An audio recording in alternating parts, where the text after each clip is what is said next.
first, live, local. This is Fox 12 Now.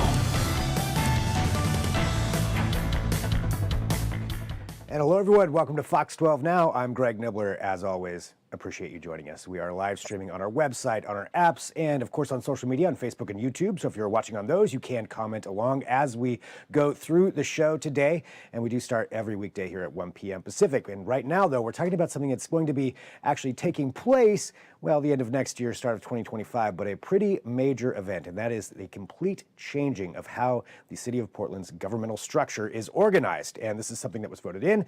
It has now been passed. And what does that mean? There's a lot to digest here. There's a lot to understand. And to help us do that today, I am really appreciative to have Mike Jordan, the Chief Administrative Officer for Portland, joining us to talk about this. And Mike, you know, it's a lot to wrap your head around as far as how this is going to happen and what's going to be taking place for the city of Portland, even in just this section. And I think to give some context of that, to give a little bit of understanding, can you give us just the backstory of this monumental change and how that even started to come about before we get into the details? Sure. Thanks for having me. I think most people know that the city of Portland, every 10 years, its charter requires a charter commission to be formed. And this time in 2020, when the commission was formed, they took up the notion of the form of government that the city has. And they worked on it for about 18 months and put on the ballot the question that was on last November, which was, should we change the form of government from a commission form, which we have now, to a mayor-council form of government, where the separation of the legislative branch, the city council, and the executive, the mayor, are now in the charter and will take effect January 1st of 2025, as you mentioned. So big change in the way we're governed. A lot of other changes, if you want me to go into, I can, about ranked choice voting and districts and all of those things. A larger 12-member council now, with 3 members being voted in from the 4 districts. But I think you may be asking about what council did yesterday regarding changing the organizational structure of the city. And that is not mandated by the charter. The charter does mandate that the mayor hire a professional city administrator and that all employees for the city, save 2, report to that city administrator. So very different than the bureau structure reporting up to 5 elected officials that we have today. Now everyone will be accountable. Now, in 2025, everyone will be accountable to this city administrator, whoever that is. And so we took a look at the organizational structure of the city, realizing that the way we're organized today with 26 bureaus and offices, if they all were going to report to one person rather than the 5 commissioners, it would be really an impossible span of control for one person to manage. So we looked at the whole organization and brought to council last week a suggested organizational structure for the city. They approved that with some amendments. And so now we're pivoting off of getting that structure to the council so they could approve it. And now we're into how do you budget into that structure and implement that new change in organizational structure. Yeah, and that's definitely a huge change. I think I want to get into the specifics on that and really a lot of the things that you just mentioned on there, but I think something else that I'm wondering myself is this modeled off of any other city or governmental structure that you went out and took a look at and said, okay, this is how this works here, let's try it here, or is this all original? No, absolutely. I will say the governing structure that the Charter Commission put in place is pretty unique. They took some things from other places and put them together. But the organizational structure, the management, if you will, of the city, we've spoke with numerous cities that have gone through changes in the past, Austin, Minneapolis, Baltimore, a number of cities. We also reached out to the International City Managers Association and the National League of Cities to have their help in helping us look at different structures across the country. And I will say what the council has now put in place is a fairly typical structure if you look across the country. It really puts all of the bureaus and offices into service areas that align their services around topical areas. So community and economic development, public safety, parks and rec, the internal service operations of the city, and finance and budget. So those are pretty typical things if you look across the country. So I think people will see this as a fairly normal structure. Even if you look across cities in the metro area, they're going to look very similar to what we're doing. And that's taking those organizations or different governmental agencies that kind of match up, like you said, like Parks and Rec and the different ones that would all kind of align or work together. Exactly. And so talking about the way this is going to go, and I'd love to get more details. And this is, I think, one of the big things is, especially from an outside perspective, all of this can be kind of confusing on how it all works, and especially with all of these changes happening and everything else going on in the city of Portland, that's where we're really at, is getting this base level of understanding. So with the knowledge that you're going to be doing it this way and having these organized into these different groups, how do you think that's going to make the city run better, more efficiently, or what will the impact really be for the citizens of Portland? Sure. A couple of things. I think there are quite a few changes that people will see, but let me say first, a different organizational chart does not necessarily change things very much. It really is, you're trying to organize folks so that different lines of business, if you will, that the city has are better aligned with each other, so you can leverage the talent that we have at the city in a more efficient and effective way. You're putting a management structure together that is focused on delivering in these service areas. And another thing that I think people need to keep in mind is that most of the big problems that we face today as a city, no one bureau can solve on their own.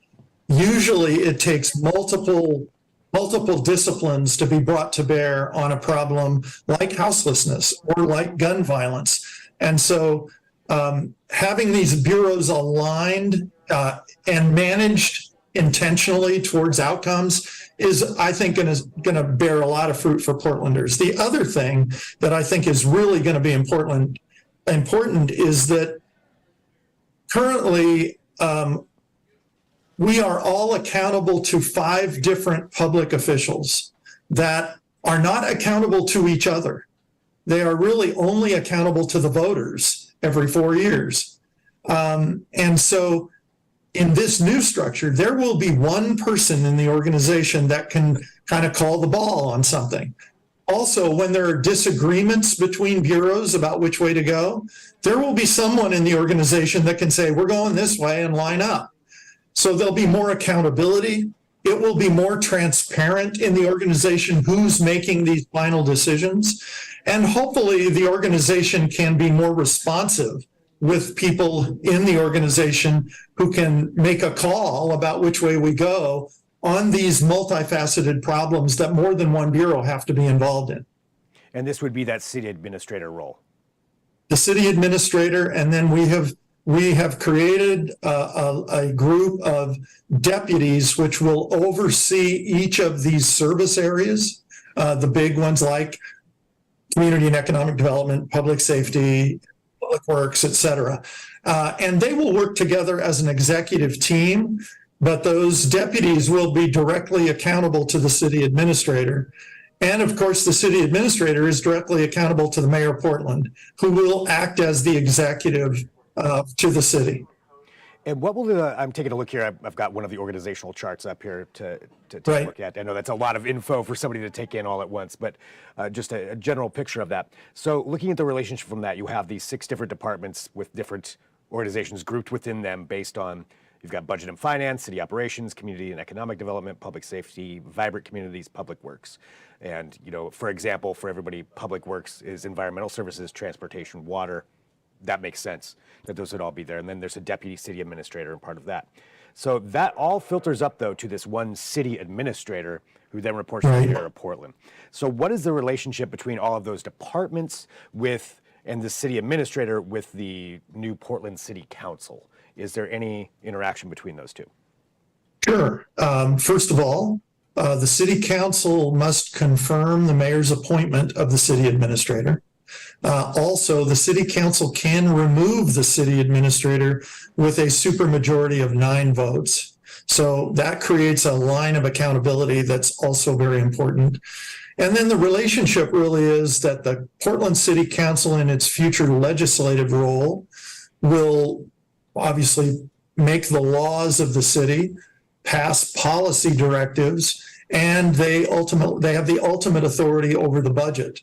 And so the city administrator's role in working with the executive mayor is really to carry out the council's directives, whether they're legal ordinance kinds of directives, they're resolutions which declare the council's intent on something, or it's executing on the budget that the council ultimately passes each year. So there'll be a very strong interaction. The charter also requires the city administrator to report to council regularly on the financial state of the city and how things are going in the executive branch. Do you think that with this new structure of the different departments filtering up to one city administrator, that kind of organization will help the city of Portland tackle, say, some of the problems that we see now, whether it's homelessness or gun violence, those kinds of issues? Do you think that this will maybe mitigate some of the problems that we've had with that and help solve those quicker? Yeah, as I said before, these problems that we are facing now, because we are a much bigger urban area, and the problems are more complex. And again, most of the big things we face require more than one bureau or office to work on them. And having somebody who is accountable for coordinating that and the council and the mayor can hold accountable, I think changes the whole dynamic as far as authority and accountability and the ability to collaborate kind of horizontally across the city to get at these really complicated problems. Will the city administrator be in charge of budgeting at all for these different departments? The city administrator will be charged with working with the mayor to create a proposed budget for the entire city each year.